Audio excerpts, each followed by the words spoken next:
What's up, everyone, and welcome to Clear Talk. It is fire pit time. In this video, we're going to be talking about affordability, $20 burritos, and manning up and just, deal with it.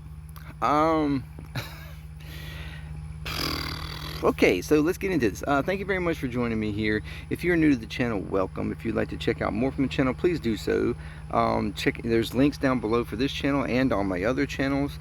If you would like, please check those out. If you like what you see, consider subscribing, like, share, comment, all that good stuff. All that's free for you and helps out tremendously. If you want to go further, there's a Patreon link down there. If you would, $2 a month, support any of the channels that you would like to help grow those channels, help grow Patreon, help grow JMD Nation. There's a merch link there as well. I have merch for every single channel. So if you like, check the merch out. If you like it, get it, okay? Patreon members get a discount on the merch, so even more reason to be a Patreon member. But either way, any support you give is very much appreciated, and I thank you very, very much. And if you're returning, you're freaking amazing. You are amazing. Welcome back and keep coming back, because you're what makes JMD Nation. Okay, so what are we talking about here? I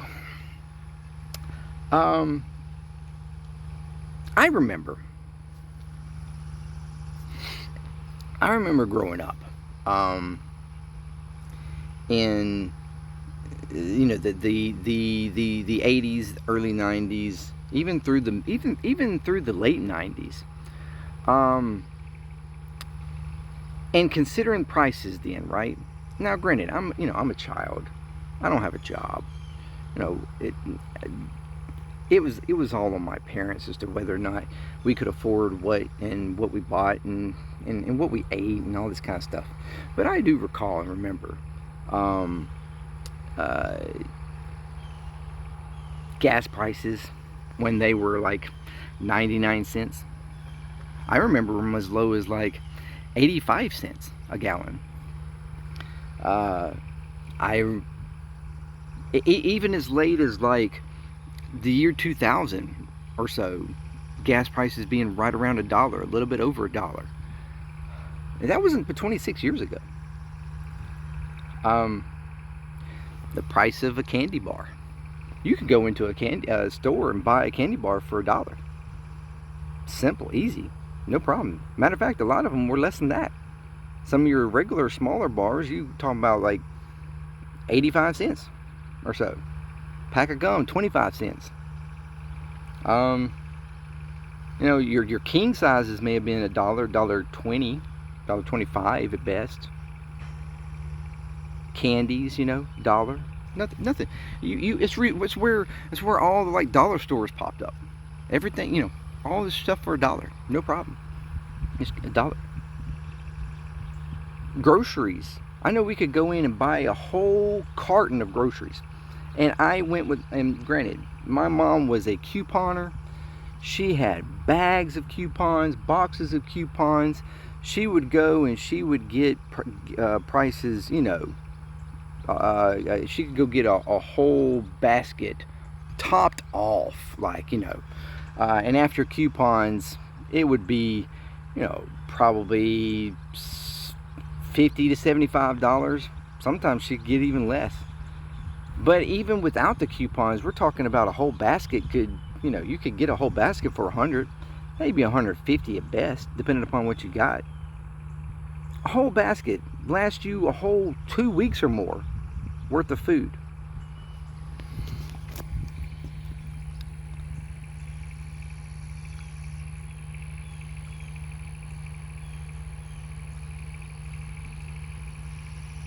You could go to a fast food restaurant. You had dollar menus. Even your most expensive burgers on the menu at like McDonald's, Burger King, whatever, we're talking like $5, $6 at best for the most expensive burger on the menu. All right. And we're talking about the burgers were you see the commercials and how voluptuous the burgers are, big and all the things pounding off of them. Now granted, they wouldn't look quite that pretty, but they were still that big. Like, you got a nice chunk of burger back then. It wasn't healthy for you. Nobody thought that. That was the reason why fast food was so cheap, though. It wasn't about being healthy. We knew it wasn't really that healthy for us, but it was cheap, and it, supplied calories, something for your body to burn. It was food. And we have seen over the last decade, 2 decades, the continuation of prices going up and up and up and up. And this has been an argument now for a while, that while we've seen all these prices go up, our wages have not. They haven't gone up at the rate that prices have went up. We still have not adjusted the minimum wage from what, 2007 was the last time, if I'm not mistaken, that the minimum wage was raised.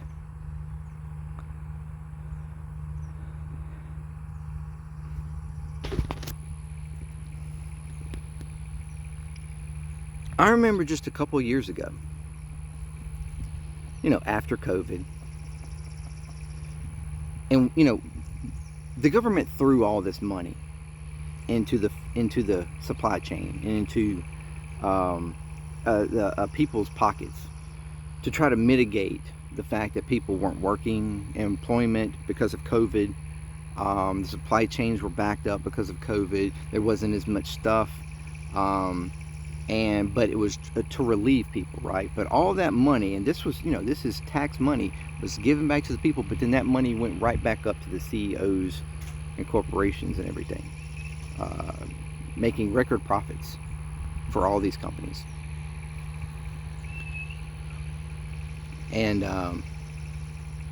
it was a huge inflation of wealth that went to all these people because of that.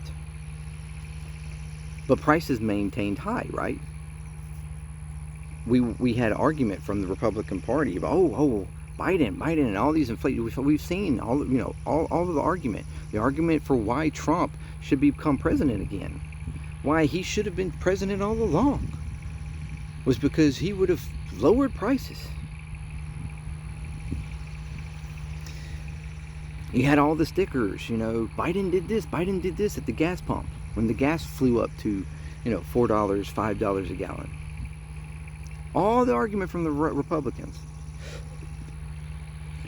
This is democratic. This is how Democrats run. This is how they run the country. Even though we knew that the prices, whether it's gas prices, whether food prices and everything, we had all the data to show that those prices were high because of shipping, because of the supply chain, cost, demand, supply, the readiness of it, the cost of that supply sitting up and then being shipped, and then the acceleration of the economy after COVID kind of slimmed down.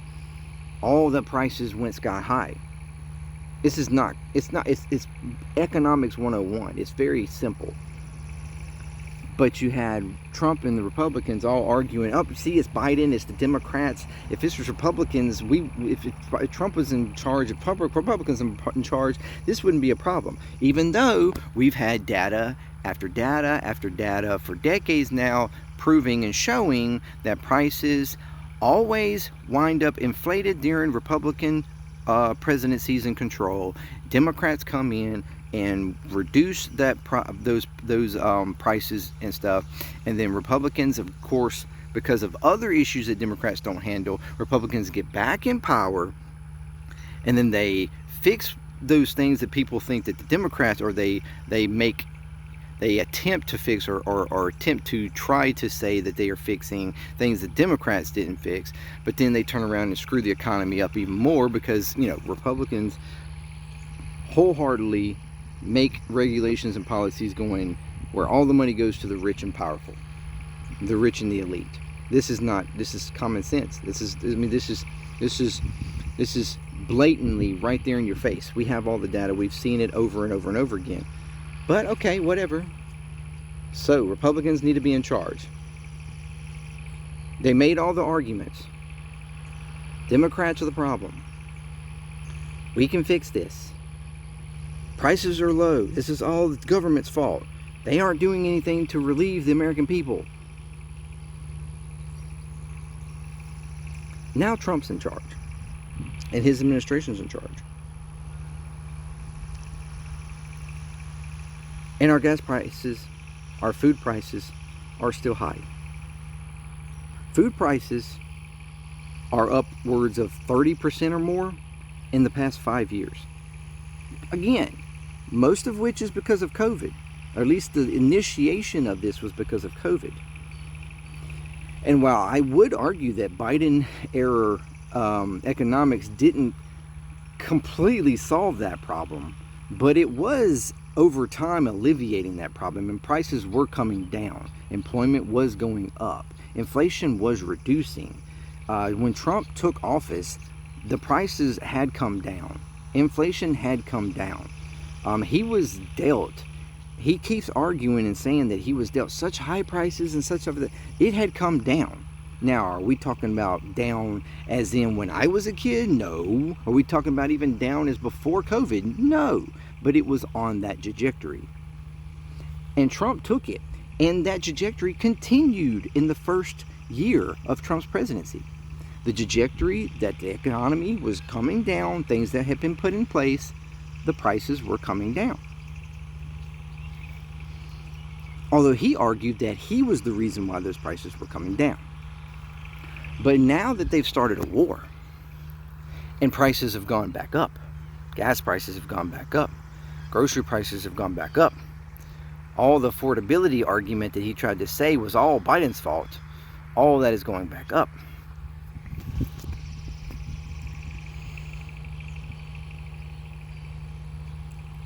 And they're still, even today, wanting to argue that the reason why prices are high is because of Biden. We're over a year and a half into this presidency, and you're still blaming Biden for high prices? You're still blaming Biden for affordability?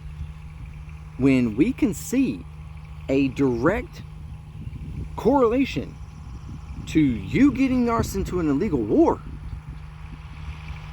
that has caused prices to go back up. We could see what the prices were before you started this war and what they are right now. But instead of taking that, instead of saying, yes, we are the reason why prices are up, this war is the reason why prices are up. No, instead you say, it's still Biden's fault. We are trying to fix a problem that Biden created. Oh, and to any extent that it is the problem of the war, get over it. This is what it takes to be an American. You have to toughen through our decided wars. And that means high prices. So get over it. You need to man up. Don't complain about $20 burritos as a college student. You need to live like we did back in the 80s and 90s and work and go buy some ramen noodles and go buy some cheap, $2 menu burgers or something. Why are you eating $20 burritos at whatever expensive restaurant that you clearly went to? Because where did you find a $20 burrito?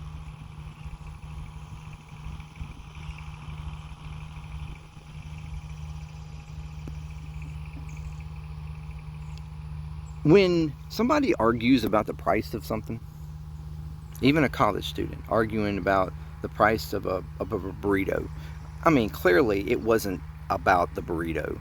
It wasn't even that the burrito itself cost $20.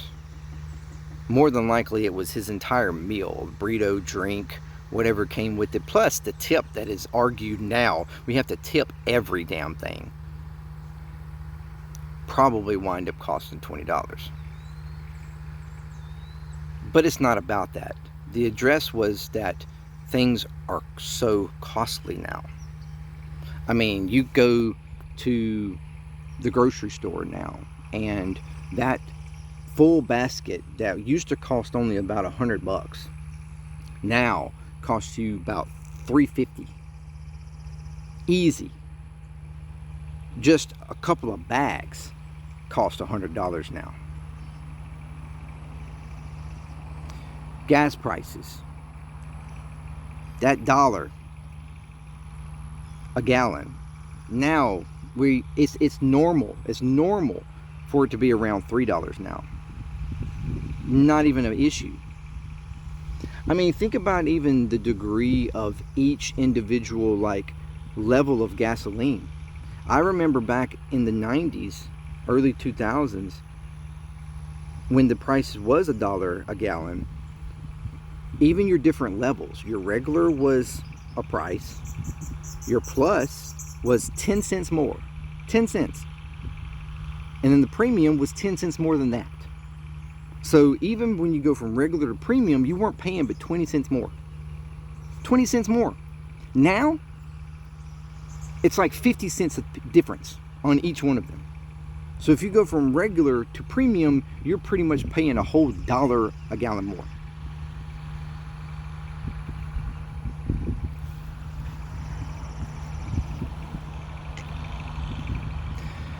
But correct me if I'm wrong, because I'm going to go off on a tangent here for just a second. When we're looking at these, these crude prices that keep being argued around fuel and oil, reason why, we have a problem with the Strait of Hormuz and, what's going on with this war and the price of gasoline staying high. And we're arguing that those barrel prices, that it's really good when it's at like $50 a barrel, but it's really bad when it's up about $120 a barrel. At $50 a barrel before the war, or roughly in that $55, somewhere in there, we were looking at like, what, $2.50 gas in some places. I remember back when those prices were $1 or less back in the 90s, crude price a barrel was about the same. It roughly ran about $50 a barrel. But back then, we were only paying $1 a gas, a gallon of gas, sometimes less. Again, with only 10 cents difference between all the different levels. So if the price of crude oil in the last 20 years, 25 years, hasn't actually went up, it's roughly about the same. Why are we paying twice as much for it? Sometimes 3 times as much for it. I might be wrong. Maybe I'm not understanding something here. Because I mean, yeah, I'm not exact. I don't know all of the fine-tuned nuances of crude oil, trading and all that, but I'm just saying, seems to be something going on here. And on top of that, back when it was $1 something, that was before gas. That was before ethanol was starting to be put in. Ethanol came after that. And that the point of the 10% of corn fuel being added in was to reduce the price of gas. But yet gas continued to go up. Again, we talked the other day about, it's amazing with all these different situations that happen. All these things that supposedly making all these prices go up. And the prices must go up because these companies are going to hurt otherwise. But yet they still somehow manage to have record profits almost every single year. Record profits. Okay, tangent end.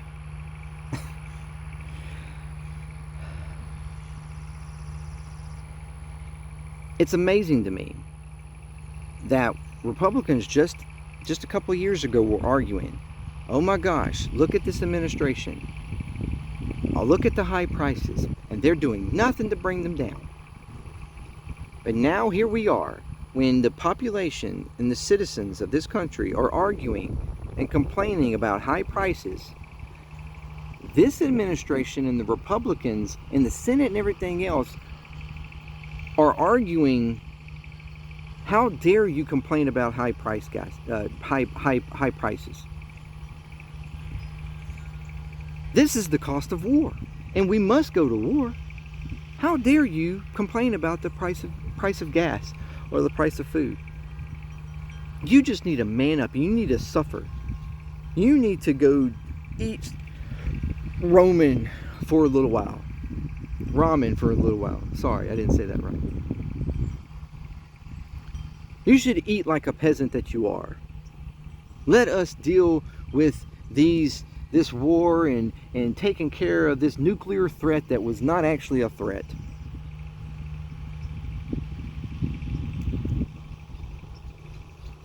Stop complaining and just be the peasant that you are. I mean, Trump himself, when asked just a couple months ago if he was concerned with, starting this war and and when making decisions around this war and around Iran and around whatever we were going to do at that time, if he cared about the affordability, if he cared about the economy and the cost of what it would be on Americans, and he stated no, that was not even a part of his thoughts. He did not care about the affordability of Americans. All that he was concerned with was not allowing Iran to have a nuclear weapon, and that's all that mattered.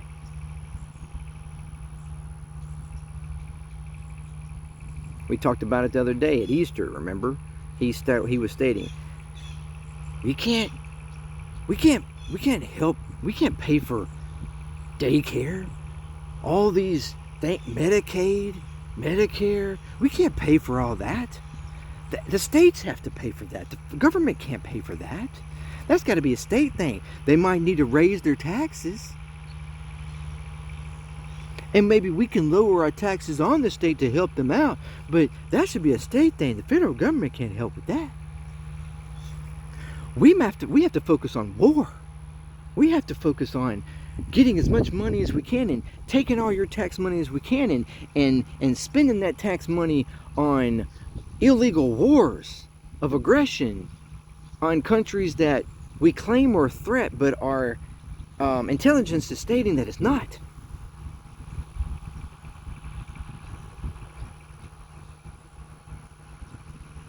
We just talked about yesterday how the administration is looking into trying to defund Head Start.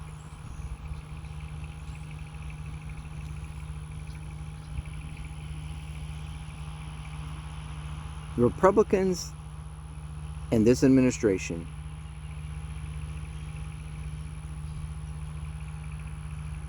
do not care about affordability. They do not care about how much it costs for you to go buy food. Doesn't care about how much it costs for daycare, for you to have your child taken care of. They don't care about the cost of how much it takes for you to buy a home. And they're all looking back at, quote unquote, when they were a kid or when they were in college. You can look at the economic data, and it proves and shows that things were way more affordable then.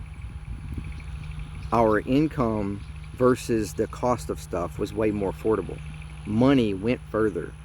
Every dollar you made at your job, even if it was a minimum wage job, went further because the price of stuff was lower. The price of housing, the price of rent, the price of food, price of water, price of electricity,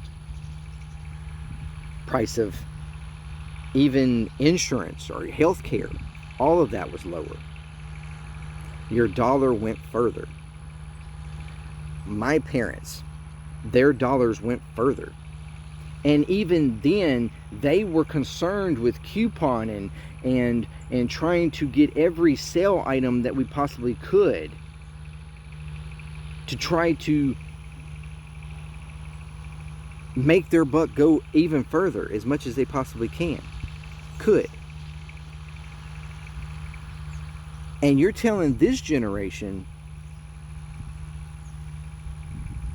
with the impact that inflation has made and the cost of everything doubling and tripling, but yet again the minimum wage has not went up.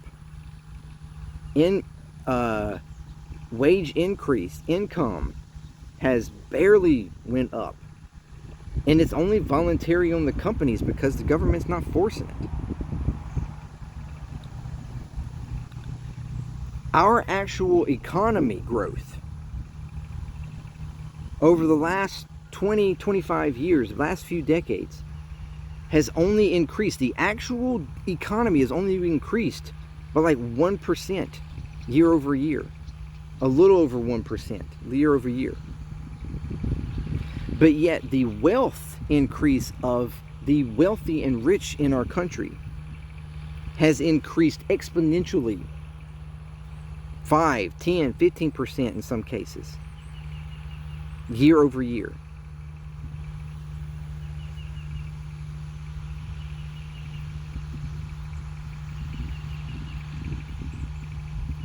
Which proves and shows that the rich are not helping. The wealthy are not helping. This trickle-down effect that you keep claiming, the Republicans keep claiming, is happening, is not happening.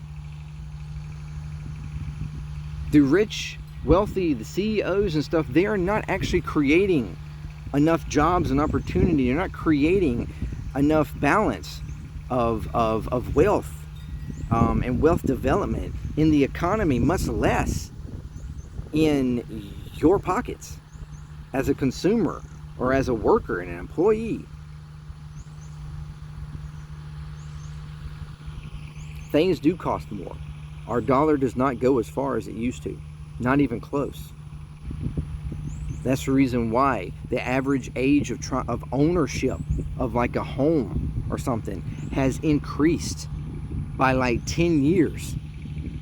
Where it used to be averaged in the like 90s, 2000s, 25 years old, you could own a home pretty easily, or at least with a little assistance. Now it's like 35. The average age of actually owning a home. Think about that. 15 years of being an quote-unquote adult. 15 to 20. 15 to 20. 15 to 17 years. 18 years. Of quote-unquote being an adult. Before you could actually manage to own a home. That many years of working your ass off, getting by with either renting at a high rate or apparently living with your parents or something. This is the party of pull yourself up by your bootstraps and be a man and take care of your own, but yet you're not addressing the issues at all. Nobody, not even the Democratic Party, has been answering the issues. Nobody in Washington has been willing to address the affordability crisis that has happened in the last 2 decades, because they're too busy in the pockets of the wealthy and CEOs and the rich and powerful, and making sure that they gain their wealth over and over and over and over, while the rest of us just sit here and squander, having to work more and more jobs just to pay for stuff, just to afford, just to buy a house, just to buy food.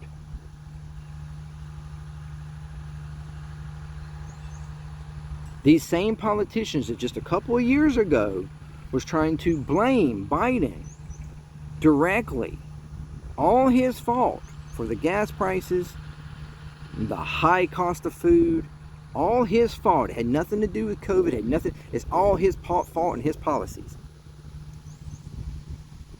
But now on the flip side, oh no, it's not the government's fault, it's not Trump's fault, it's not this administration's fault, it's not even the fault of Congress not willing to do anything about it. No, it's your fault. It's your fault, the reason why the prices are high and why you're bitching and complaining. You need to stop bitching and complaining and just deal with it.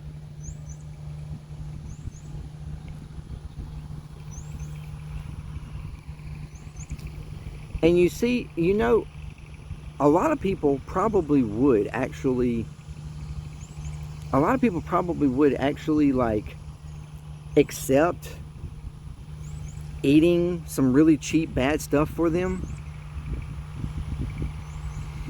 ramen noodles and, you know, the cheapest ass burgers at McDonald's that they could get for a little while. They probably could manage doing that for a little while if they thought that you had a plan and that you were actually working on trying to get all these prices down within the next few months. They would probably stomach being able to handle that for a little bit, knowing that you were actively trying to do something.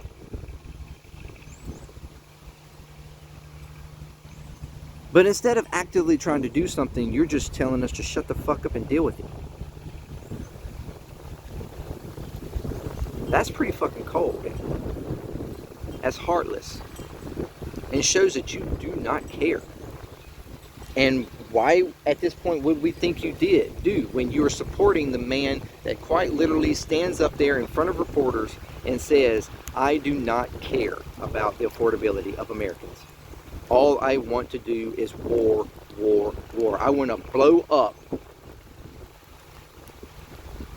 lives on another continent. I want to bomb innocent people. I want to kill women and children instead of helping our women and children afford to live. That's telling. Let me know what you think. Till next time, peace, clear talk. I'm out.